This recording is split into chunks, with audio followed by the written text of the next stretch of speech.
آج کل جو غلط روایات وغیرہ چل چکی ہیں ہمارے معاشرے میں، جیسے کہ کوئی بھی کچھ بھی کر دیتا ہے تو ٹک ٹاک پہ بہت جلدی وائرل ہو جاتا ہے۔ ان لوگوں کو پروموٹ کون کر رہا ہے؟ ہم لوگ عوام کر رہے ہیں۔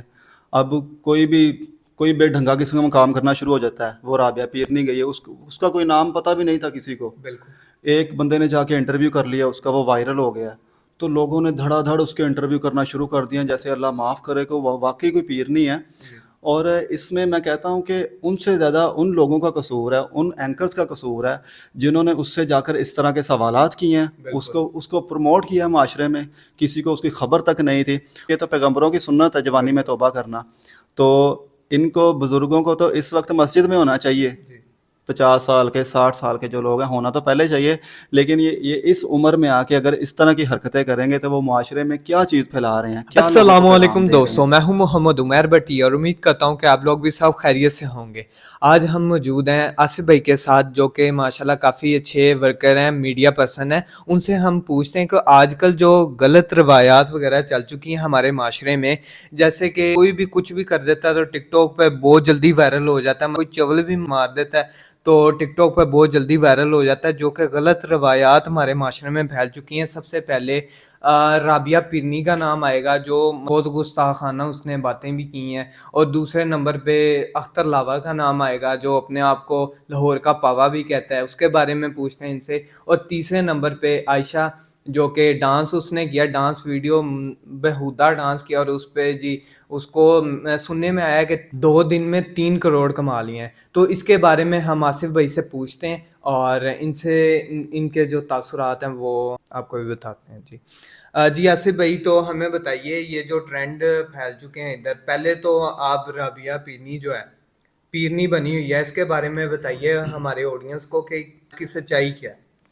دیکھیے جی، بسم اللہ الرحمن الرحیم۔ سب سے جی پہلے تو جو رابعہ پیرنی جس نے اس کو نام دیا ہے، سب سے پہلے تو میں اس کو سب سے بڑا جاہل کہوں گا، جی اور اگر اس نے خود ہی یہ نام دیا ہے تو وہ اس سے بڑا جاہل اور کائنات میں کوئی نہیں ہو سکتا۔ بالکل اور دوسری بات ہے، ان لوگوں کو پروموٹ کون کر رہا ہے؟ جی ہم لوگ عوام کر رہے ہیں۔ اب کوئی بے ڈھنگا قسم کا کام کرنا شروع ہو جاتا ہے۔ وہ رابعہ پیرنی گئی ہے، اس کا کوئی نام پتہ بھی نہیں تھا کسی کو۔ بالکل ایک بندے نے جا کے انٹرویو کر لیا اس کا، وہ وائرل ہو گیا، تو لوگوں نے دھڑا دھڑ اس کے انٹرویو کرنا شروع کر دیا جیسے اللہ معاف کرے کہ وہ واقعی کوئی پیرنی ہے۔ اور اس میں کہتا ہوں کہ ان سے زیادہ ان لوگوں کا قصور ہے، ان اینکرز کا قصور ہے جنہوں نے اس سے جا کر اس طرح کے سوالات کیے ہیں، اس کو پروموٹ کیا معاشرے میں، کسی کو اس کی خبر تک نہیں تھی، اور انہوں نے اسلامک ویز میں سوال کیے ہیں۔ جی آپ کو نماز آتی ہے، آپ کو کلمہ آتا ہے، آپ کو قرآن آتا ہے، تو سب سے پہلے انہیں خود دین کا علم حاصل کرنا چاہیے۔ اب وہ ان کے سامنے کہہ رہی ہے جی اللہ معاف کرے کہ مجھ پہ فرشتے نازل ہوتے ہیں، مجھے سجدہ کرتے ہیں۔ اس اینکر کو تو چاہیے تھا اس کا منہ توڑ دیتا وہ، جب اس نے یہ بات کی ہے، گستاخانہ اس نے الفاظ بولے ہیں۔ تو جب اینکر کو اتنا علم ہی نہیں ہوگا تو وہ اس کو کیسے جواب دے سکے گا؟ بالکل مجھے اس بارے میں تھوڑا سا بتائیں کہ یہ جو ایک اور ٹرینڈ چلا ہوا ہے آج کل ہمارے معاشرے میں، اختر لاوا، ہر جگہ جب بھی موبائل ہم کھولتے ہیں، ٹک ٹاک ہو گیا، سنیک ویڈیو ہو گیا، انسٹاگرام ہو گیا، کوئی بھی چیز ہم کھولتے ہیں، فیس بک ہو گیا، اس میں بس یہی چل رہا ہے، اختر لاوا اختر لاوا۔ یہ کیا چیز ہے؟ اس کے بارے میں تھوڑا سا ہمیں بتائیں ذرا۔ دیکھیے جی، وہی جو پچھلی بات میں نے کی ہے کہ ان لوگوں کو کوئی نہیں جانتا ہوتا۔ بالکل چلیں ایک ویڈیو اس کی وائرل ہو گئی ہے، دوسری ہوگی، تیسری ہوگی، وہ اللہ جانے وہ جانے، لیکن جب ہم بنا کچھ سوچے سمجھے منہ اٹھا کر اگلے بندے کا انٹرویو کرنے چلے جاتے ہیں جیسے وہ پتہ نہیں کون سا دین کا کام کر رہا ہے، کون سا اس نے مارکا مار لیا ہے، تو ہم بھاگ کے جا کے اس کا انٹرویو کرنے جاتے ہیں۔ اور یہ اختر لاوا صاحب کو میں کہنا چاہتا ہوں کہ ماشاءاللہ 65 سال کی ان کی عمر ہے، انہوں نے بتایا ہے، اور وہ پتہ نہیں معاشرے میں کیا پھیلانا چاہ رہے ہیں۔ بچے کو وہ کہہ رہے ہیں جی نعرہ لگاؤ اختر لاوا لاہور دا پاوا اختر لاوا، یہ نعرے لگاؤ۔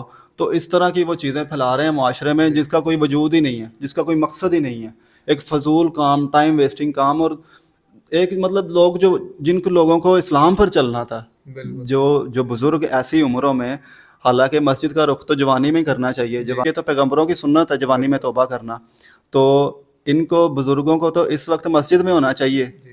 50 سال کے 60 سال کے جو لوگ ہیں ہونا تو پہلے چاہیے، لیکن یہ اس عمر میں آ کے اگر اس طرح کی حرکتیں کریں گے تو وہ معاشرے میں کیا چیز پھیلا رہے ہیں، کیا لوگوں کو پیغام دے رہے ہیں۔ اچھا مجھے یہ بتائیں کہ آج کل ان کی ایک اور ویڈیو وائرل ہو رہی ہے جس میں ان کا سافٹ ویئر اپڈیٹ ہو رہا ہے، پولیس والوں نے ان کو مارا ہے بعد میں، اور ٹی ایل پی کے بارے میں بول رہے ہیں، اور انہوں نے باتیں کی ہیں 2-3 اس کے بارے میں تھوڑا سا بتائیں کہ آپ کو. دیکھیں وہ ویڈیو میرا خیال ہے کافی پرانی ہے. جی جب ٹی ایل پی کے اوپر شاید کریک ڈاؤنز ہو رہے تھے تو انہوں نے ان کے حق میں تھوڑا بیان دیا تھا, تو ان کا سافٹ ویئر پولیس نے اپڈیٹ کیا تھا, تو انہوں نے ساتھ ہی کہہ دیا کہ ٹی ایل پی تو ایک یہ ہے وہ ہے, اس کے بارے میں باتیں کرنا شروع کر دی. تو میرا خیال ہے اس کا سافٹ ویئر دوبارہ اپڈیٹ ہونا چاہیے. بالکل ان لوگوں کی طرف سے ہونا چاہیے کہ جو اس کو پروموٹ کر رہے ہیں, ایسی چیزوں کو پروموٹ کر رہے ہیں, انٹرویوز کر رہے ہیں. وہ نیوز چینل والے بھاگ بھاگ کر اس کے پاس جا رہے ہیں. اب میں نام نہیں لیتا, ہر کسی کو پتہ ہے, تمام نیوز ٹی وی چینل جو الیکٹرانک میڈیا والے ہیں وہ اس کا انٹرویوز کر رہے ہیں. جی آپ نے یہ کیا کر دیا, وائرل ہو گئے ہیں, یہ ہو گئے ہیں. جہاں پر حق بات کی جاتی ہے وہاں پر میڈیا والے کہیں آپ کو نظر نہیں آئیں گے. سعد حسین Rizvi, T L P Tehreek Labbaik Pakistan, جو کہ اس وقت ناموس رسالت پر سب سے بڑا کام کر رہی ہے, ان کی بات, ان کی آواز انہوں نے آج تک نہیں پھیلائی. تو اس میں یہ کیا مطلب, ہماری جو الیکٹرانک میڈیا ہے وہ ہمارے ملک کا فیس ہوتا ہے, اس نے جو دکھانا ہے وہ پوری دنیا میں جانا ہے. تو جب حق بات کو چھپا کر اس طرح کے ہجڑوں کو دکھایا جائے گا تو کیا پوری دنیا میں پیغام جائے گا کہ پاکستان جو ایک اپنے نبی کی ناموس پر کی حفاظت نہیں کر سکتا, اپنے نبی کے ناموس پر پہرا نہیں دے سکتا, وہ جب ایسے ہجڑوں کو دکھائے گا تو یقیناً جو دوسرے ملک ہیں وہ اور زیادہ بہادر ہو جائیں گے, اور زیادہ دین پر حملے کریں گے. تو اس لیے ان تمام میڈیا چینل والوں کو شرم آنی چاہیے میرے خیال میں, جا کے بتائیں کہ آپ کا یہ کام نہیں ہے, آپ کا یہ کام ہے. اللہ تعالیٰ نے آپ کو یہ ناچنے ٹاپنے کے لیے پیدا نہیں کیا, اللہ تعالیٰ نے آپ کو اپنی عبادت کے لیے پیدا کی ہے, دین پر چلنے کے لیے پیدا کی ہے.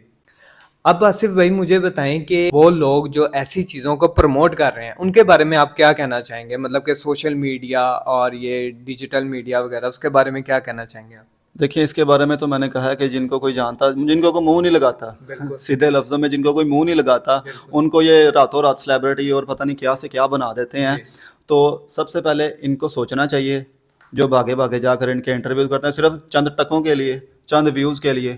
اور وہ دیکھا میں نے رابعہ پیرنی کے جو انٹرویوز کر رہے ہیں ان کو بھی لوگ اچھی طرح سے جانتے ہیں, ان کا نام نہیں میں لیتا, وہ بڑے وہ اینکر ہیں, وہ خواجہ سراؤں کے پیچھے پڑے رہتے ہیں اور نشیوں کے پیچھے پڑے رہتے ہیں, چھوٹا سا قد ہے ان کا. تو ان کا انٹرویو میں نے دیکھا, وہ رابعہ پیرنی, ان کا نام بار بار نام لیتے ہی مجھے خود شرم آ رہی ہے. اس کو وہ کہہ رہے ہیں کہ تو ڈانس کر کے دکھا. اس کی 17-18 منٹ کی ویڈیو ہے اور وہ 10 منٹ اس ڈانس کرتی رہتی ہے لوگوں کے, داتا صاحب کے سامنے ڈانس کر دیتی ہے, اور وہ اینکر بڑے شوق سے ہاں ہاں تالیاں بجا رہا ہے جی. تو سب سے پہلے یہ ان اینکرز پر کریک ڈاؤن کرنا چاہیے. میرا ان تمام اداروں سے اپیل ہے کہ سب سے پہلے ان اینکرز پر کریک ڈاؤن کیا جائے کہ جو اس برائی کو معاشرے میں پھیلانے کا سب سے بڑی وجہ بنتے ہیں. کسی کو پتہ نہیں ہوتا, یہ راتوں رات ان کے پاس جاتے ہیں, ان کے انٹرویوز لیتے ہیں اور راتوں رات ان کو وائرل کر دیتے ہیں, اور پھر لوگ بھی آ کر اتنے بے شرم ہیں. ایک اور اینکرز نے وہ اس کو کسنگ کر رہا ہے, ناؤز باللہ, وہ ایک لڑکی کو جا کے جو پیرنی بنی ہوئی ہے 2 نمبر, اس کے انٹرویو کر دو. سب سے پہلے ان کے چینلز بند کرنے چاہیے, ان پر کریک ڈاؤن کرنا چاہیے تاکہ اس طرح کی جو غلط روایات ہیں ان کو بند کیا جائے.